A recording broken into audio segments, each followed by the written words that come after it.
আসসালামু আলাইকুম। Hi guys, welcome back to my channel. আজকে আমি বানাবো সজনা পাতার ভর্তা। এখানে আমি চুলার উপর পানি দিয়ে দিচ্ছি অল্প একটু হলুদ, অল্প একটু লবণ, তার সাথে দিয়ে দিচ্ছি 2টা আলু, তার উপর দিয়ে দিচ্ছি সজনা পাতাটা। একটু হলুদ দিলে গরম পানির সাথে পাতার কালারটা অনেক সুন্দর আসে, দেখতে অনেক ভালো লাগে। এগুলো সিদ্ধ করে নিয়ে এখানে আমি পেঁয়াজ কুচি আর কাঁচামরিচ কুচিটা দিয়ে এগুলোকে তেলের মধ্যে কতক্ষণ ভেজে নেব। এগুলো ভাজা হয়ে গেলে এগুলোর সাথে এবার আমি দিয়ে দিব একটু লবণটা দিয়ে আবার কয়েক মিনিট নাড়াচাড়া করে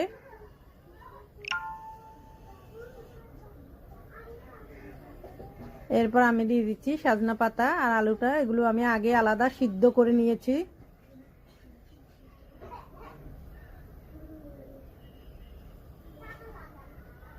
সিদ্ধ করার পরে পানিটা ছেঁকে এগুলোকে আমি তেলের মধ্যে দিয়ে একটু পানিটা আরও শুকিয়ে নিচ্ছি। পানিটা শুকিয়ে নিলে ভর্তার টেস্টটা আরও বেড়ে যায়, খেতে অনেক মজা লাগে। সজনা পাতার মধ্যে যে পানিটা আছে ওই পানিটা আমি চুলার উপরে দিয়ে একটু নাড়াচাড়া করে পানিগুলো শুকিয়ে নিচ্ছি।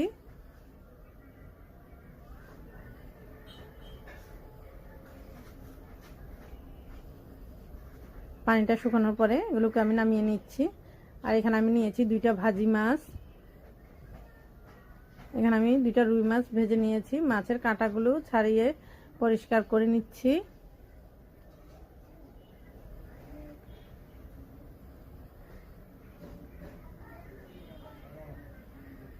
এই সজনা পাতার ভর্তাটা আমাদের স্বাস্থ্যের জন্য অনেক উপকারী। এই সজনা পাতাটা অনেক ভালো।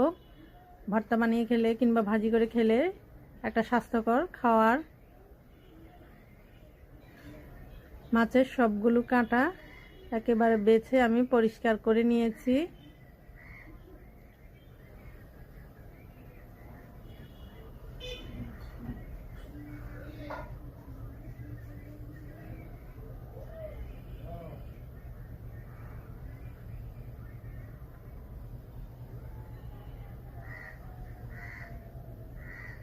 এবার আমি এই শাক পাতা আর আলু পাতাটার সাথে মাছগুলো মিক্স করে নেব একটু একটু করে।